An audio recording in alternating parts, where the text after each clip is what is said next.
Hello friends, कैसे हैं आप सभी। उम्मीद करती हूँ कि आप सभी सेफ़ एंड साउंड होंगे।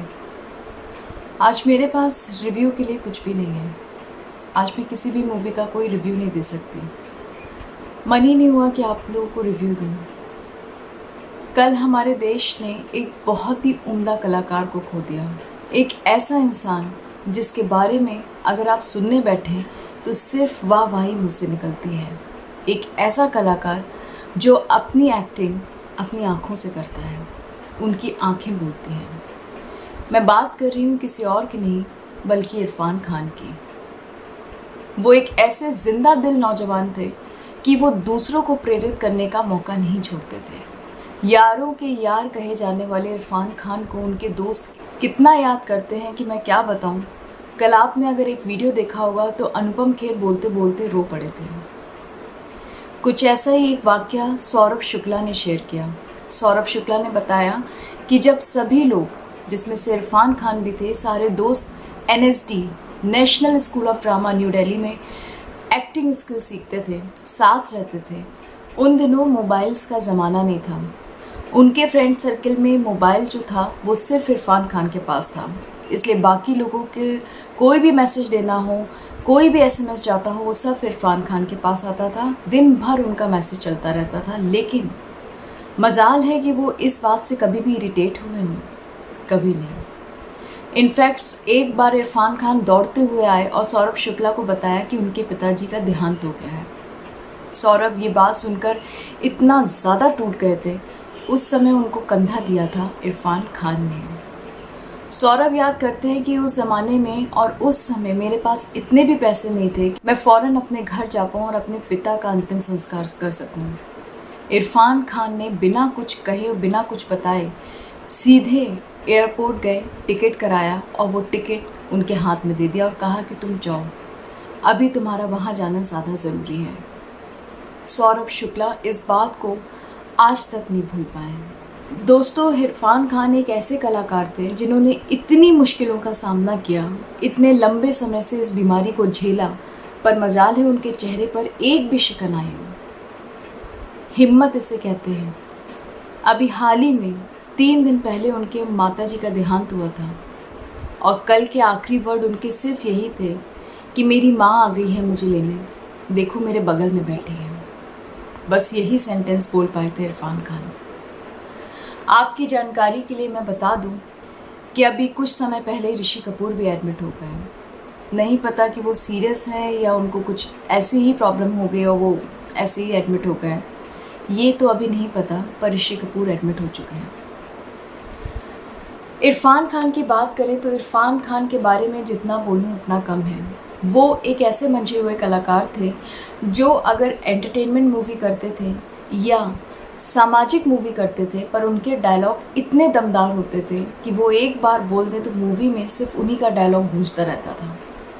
कुछ ऐसी ही उनके दिलचस्प डायलॉग आपके साथ शेयर करना चाहती हूँ। चलिए बताती हूँ क्या हैं वो ऐसे डायलॉग्स।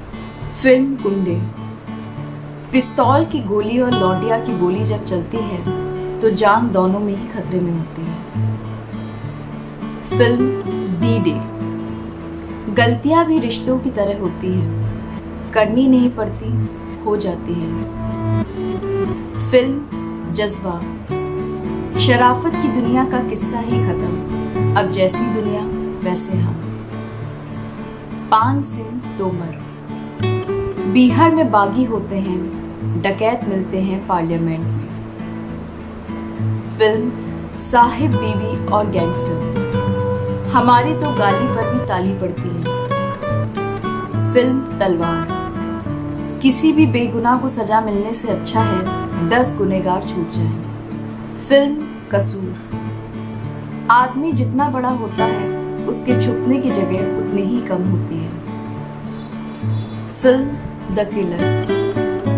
बड़े शहरों की हवा और छोटे शहरों का पानी बड़ा खतरनाक होता है। फिल्म ये साली जिंदगी। लोग सुनेंगे तो क्या कहेंगे, आशिकी के चक्कर में मर गया और लौंडिया भी नहीं मिली। Film chocolate. शैतान की सबसे बड़ी चाल ये है कि वो सामने नहीं आता। फिल्म हैदर। आप जिस्म हैं तो मैं रूह, आप फानी तो मैं लफानी। Film life in metro. ये शहर हमें जितना देता है बदले में कहीं ज़्यादा हमसे ले लेता है। फिल्म हासिल। और जान से मार देना बेटा, हम रह गए ना, मारने में देर नहीं लगाएंगे, भगवान कसम। Film Piku.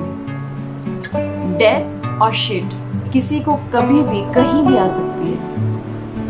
The lunch box. I think we forget things if there is nobody to tell them. Film Life of Pi. Hunger can change everything you thought you know out yourself. Film Jurassic Park. A happy life is to accept you are never actually in control. Film Madari. तुम मेरी दुनिया छीनोगे, मैं तुम्हारी दुनिया में घुस जाऊंगा। Film Hindi medium. एक फ्रांस बंदा, जर्मन बंदा speak wrong English, we no problem. एक इंडियन बंदा से रॉन्ग इंग्लिश, बंदा ही बेकार हो जाता है जी। फिल्म करीब करीब सिंगल। टोटल 3 बार इश्क किया और तीनों बार ऐसा इश्क, मतलब जानलेवा इश्क, मतलब घंघोर हद पार। ये कुछ ऐसे डायलॉग्स थे जो इरफान खान के लिए लिखे जाते थे। पूरी फिल्म के बाद सिर्फ इरफान के ही डायलॉग्स कानों में गूंजा करते थे। इरफान खान एक ऐसे शख्सियत हैं जिन्होंने ना केवल अपने भारत में झंडे गाड़े, बल्कि उन्होंने अपने एक्टिंग का दमखम इंटरनेशनली भी दिखाया। एक पत्रकार ने उनसे पूछा था कि अब तो आपको इंटरनेशनल मूवीज़ मिलने लगी हैं, क्या आप वहाँ शिफ्ट होने का प्लान कर रहे हैं, जैसे कि आमतौर पर एक्टर और एक्ट्रेसेस करती हैं। पर उन्होंने इस बात से साफ मना कर दिया। उन्होंने कहा कि मेरा बेस इंडिया में ही है और मैं अपने बेस को नहीं छोड़ सकता।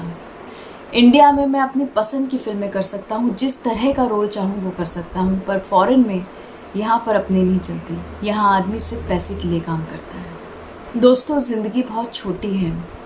हमें नहीं पता कि आज हमारे साथ क्या होगा, आने वाले कल में क्या होगा। इसलिए मैं आप लोगों से रिक्वेस्ट करती थी कि अपनी गिले शिकवे भूलकर आपस में प्यार मोहब्बत से रहिए, एक परिवार की तरह रहिए। क्या पता किसका साथ कब तक रहे। इसी नोट के साथ मैं आपसे अलविदा कहूँगी। अपना ध्यान रखिए। Stay at home, stay safe. Bye.